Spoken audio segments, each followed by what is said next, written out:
IPILEPINDO ini yaitu lembaga pendidikan non formal di mana lebih dikenal dengan institusi profesi Indonesia, lembaga pendidikan profesi Indonesia. Kita ada beberapa program yang kita tawarkan di IPILEPINDO. Yang pertama ini program unggulan bagi kita yaitu PKP 1. PKP apa itu PKP? Jadi program keahlian profesi 1 tahun. Seperti yang saya sampaikan sebelumnya tadi, saya mau kuliah tapi nggak ada uang. Nggak ada uang, ya kan?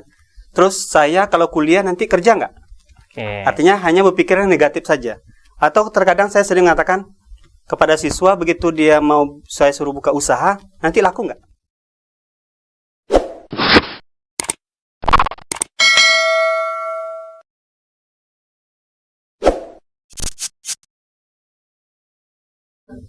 Assalamualaikum warahmatullahi wabarakatuh. Halo Sobat Kampus, jumpa lagi di ruang podcast Mahaputra dengan saya Saprizal. Hari ini merupakan sesi kita berbincang-bincang dengan salah seorang narasumber yang sangat luar biasa tentunya. Dikenal di kalangan kota Jambi, bahkan Provinsi Riau. Beliau adalah seorang pengusaha dan juga aktif di dalam dunia pendidikan non-formal. Langsung saja kita sambut, inilah dia Bapak Delvis Aprion SEMM, insya Allah. Benar ya Pak ya? Siap, benar. Oke, selamat siang Bapak. Siang ya. Bagaimana kabarnya hari ini Pak Delvis ya? Alhamdulillah, baik. Oke, benar ya Pak Delvis? Kabar-kabarnya ya Pak ya, kita mendengar ada pendidikan IPILEPINDO. Benar Pak? Ya, benar. Oke, mungkin boleh diceritakan sedikit, mungkin kita agak bingung nih apa sih IPILEPINDO ini? Ya. Makasih Pak ya. IPILEPINDO ini yaitu lembaga pendidikan non formal di mana lebih dikenal dengan institusi profesi Indonesia, lembaga pendidikan profesi Indonesia. Dari namanya saja kita sudah kenal bahwasanya ini adalah untuk mengambil profesi dan bagaimana siswa nantinya dikenalkan dengan kompetensi kerja. Kompetensi kerja. Berarti ini mungkin lembaga non formalnya memang untuk orang yang kursus ya atau kuliah lah ibaratnya di sini Pak ya, setelah lulus tamat dari SMA kemudian mengambil kursus di IP, harapannya bisa bekerja di dunia kerja. Kemudian Pak, untuk IPILEPINDO sekarang kira-kira bagaimana sih prospeknya ke depan gitu? Ya, untuk berbicara tentang prospek tentu alhamdulillah sampai saat ini ya IPILEPINDO ini sudah di Kota Jambi itu sudah lebih kurang 25 tahun. 25 tahun. Oh, lama ya? Ya, sudah 25 tahun dan alhamdulillah masih sampai hari ini masyarakat masih percaya terhadap lembaga pendidikan IPILEPINDO.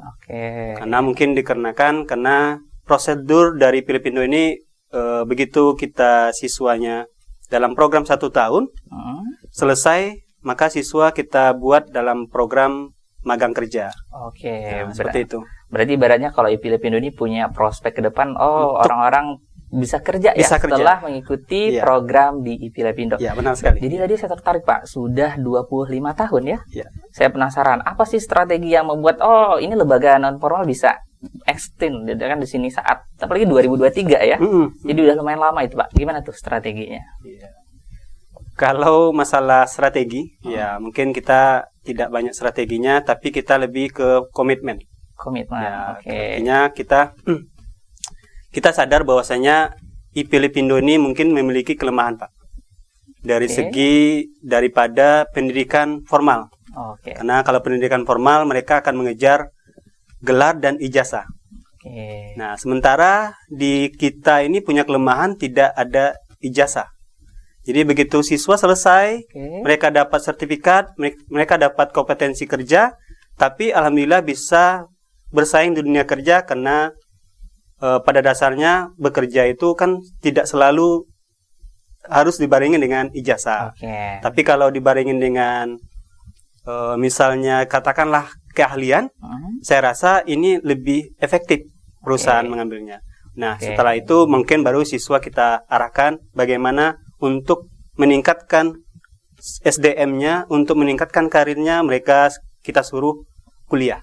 Seperti itu. Berarti memang program IP ini adalah meningkatkan quality daripada orang-orang yang misalnya kursus di Filipina sehingga bisa bekerja di dunia kerja. Baik, saya sebenarnya tadi melihat orangnya nggak perlu ijazah, tapi saat ini saya lihat ya Pak Delvis ini ternyata mengikuti program magister manajemen ya. Siap ya.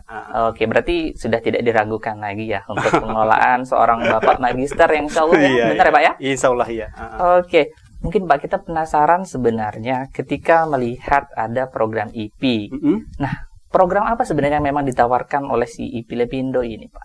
Ya, kita ada beberapa program yang kita tawarkan di IP Lepindo. Yang pertama, ini program unggulan bagi kita, yaitu PKP 1. PKP, apa itu PKP? Jadi, program keahlian profesi 1 tahun. Seperti yang saya sampaikan sebelumnya tadi, siswa ini kita setelah tamat sekolah, pasca SLTA mungkin ya, pada dasarnya kita tahu bahwasanya, ya mungkin mengambil analisa lah, di mana ada kekuatan, kelemahan, ancaman, dan peluang. Nah, di sini kita melihat bahwasanya ada tidak semua siswa, tidak semua yang tamat sekolah itu yang mau kuliah. Terkadang mereka mau kuliah, tetapi uang nggak ada. Nah, benar sekali Pak ya. Ada keinginan kuliah, tapi mungkin uang tidak ada. Atau uang ada, keinginan tidak ada, atau kemampuan tidak ada. Maka inilah mungkin peluang bagi kami, bagi kita di program PKP 1 ini mengambil yang anak-anak yang mau cepat kerja, tapi harus dibarengi dengan kompetensi gitu. Agar mereka begitu tamat tidak hanya mengandalkan ijazah SMA, tapi bisa dibarengi dengan skill atau keahlian. Oke, berarti lebih ke kualitas ya, berarti kualitinya di bidang komputer ya kalau saya. Betul. Oke, kalau berbicara komputer tentu semua sekarang sudah butuh ya Pak ya. Pasti. Di dunia kerja juga butuh. Ijazah terkadang tidak menjamin Anda untuk bekerja di sesuatu ya.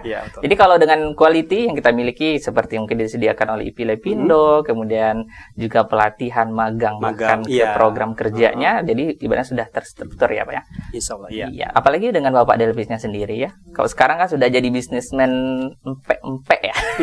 Betul ya Pak ya? Ya nggak? Alhamdulillah. Oke. Bagus. Seperti ini salah satu Bapak penikmat dari program PKP nggak Pak? Ya, kalau dikatakan penikmat sudah pasti. Karena saya bisa seperti ini, tidak dipungkiri lagi bahwasanya saya mungkin salah satu orang yang bisa dikatakan tidak sanggup kuliah Pak ya. Tidak sanggup kuliah, tapi keinginan kuliah ada. Maka waktu saya tamat SLTA, karena saya tidak sanggup orang tua saya kuliahkan saya, kemudian saya mengambil program PKP 1 di IP namanya di Pekanbaru. Kemudian setelah itu baru saya kuliah lagi, kemudian sampai saat ini. Dan alhamdulillah ilmu itu sangat bermanfaat bagi saya. Ya, sangat bermanfaat sehingga ilmu itu bisa kita terapkan kepada anak didik kita. Kalau saya memikirkan kepada siswa yang lebih sejahtera itu harusnya buka usaha, Pak. Seperti Pak Delvis lah ya. Dia buka usaha, jadi pengusaha bisnis PMP yang terkenal di Jambi. Ya, jadi luar biasa itu, Pak. Ya, keren mungkin menjadi contohan bagi kita ya, Pak ya. Betul. Terus Pak, saya penasaran ketika Bapak masuk ke program IP, tadi juga mungkin latar belakang ekonomi keluarga yang kurang, akhirnya Bapak memutuskan untuk join di IP Lepindo ya, program PKP. Terus kan saya penasaran nih, kan butuh biaya gitu, Pak ya. Nah, gimana nih kok bisa masuk gitu? Apakah ini ada program jalur beasiswa dari PKP-nya atau bagaimana, Pak? Ini sedikit flashback ya, Pak. Flashback ya. Silakan, Pak, boleh. Kalau untuk biaya waktu itu tidak ada program seperti di IP Lepindo tahun ini. Tahun-tahun sebelumnya. Makanya kalau anak-anak muda sekarang kalau tidak mengambil kesempatan ini maka sangat sayang. Karena di sini di program IP Lepindo ini tentu ada program beasiswa, beasiswa atau BMI, beasiswa Mahaputra. Tapi ini kan pendidikan non formal, Pak. Ya. Biasa kan kalau pendidikan non formal itu biasanya kan memang membutuhkan biaya yang lumayan gitu, Pak. Gimana nih bisa ada beasiswanya gitu? Ya, inilah kelebihan uniknya strategi kita. Ya, ini mungkin salah satu strategi untuk menghadapi pesaing ya. Karena saya merasakan juga tidak semua kami mau merasakan bahwasanya membantulah, istilahnya kita membantu bagaimana orang yang tidak mampu itu bisa kuliah.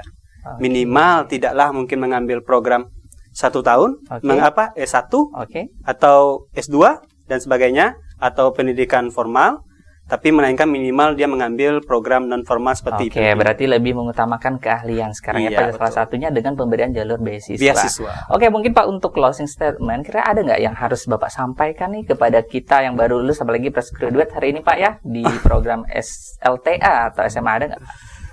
Ya, seperti yang sering saya sampaikan kepada anak didik saya. Iya. Kadang-kadang siswa saya mau kuliah tapi nggak ada uang, ya kan? Terus saya kalau kuliah nanti kerja nggak? Artinya hanya berpikiran negatif saja. Atau terkadang saya sering mengatakan kepada siswa begitu dia mau saya suruh buka usaha, nanti laku nggak? Takut rugi kali ya. Nah, artinya apa? Mungkin kita berpikir bahwasanya mereka berpikirnya negatif dulu, baru berpikir positif. Nah, makanya statement terakhir, apabila kita mendengarkan negatif orang terhadap kita, maka mereka sudah mengambil sebagian mimpi dari kita. Oke, wah keren sekali statementnya ya. Bersikap tulilah kepada orang yang menegatif. Oke, keren sekali ini. Jadi itu cukup? Cukup, Pak. Ya, luar biasa ternyata narasumber kita ini ya, kata-katanya kemudian puitis sekali, dan itu pesan kepada kita bahwasanya memang kita harus fokus ya. Apalagi sekarang juga harus meningkatkan baik dunia formal atau non formal. Keuangan mungkin bukan menjadi penghambat nomor 1, tetapi niat adalah yang utama untuk mencapai kesuksesan. Iya. Baik, saya rasa mungkin kita mengucapkan terima kasih kepada Bapak narasumber kita, dan kita doakan semoga lekas sarjana di program Pasca Sarjana Magister Manajemen ya. Amin. Oke, amin. Terima kasih atas waktunya Bapak Delpi. Sampai jumpa di lain kesempatan. Baik, sahabat semuanya, ini adalah sesi kita di sesi Ruang Podcast Mahaputra. Sampai jumpa di lain kesempatan. Wassalamualaikum warahmatullahi wabarakatuh. Waalaikumsalam.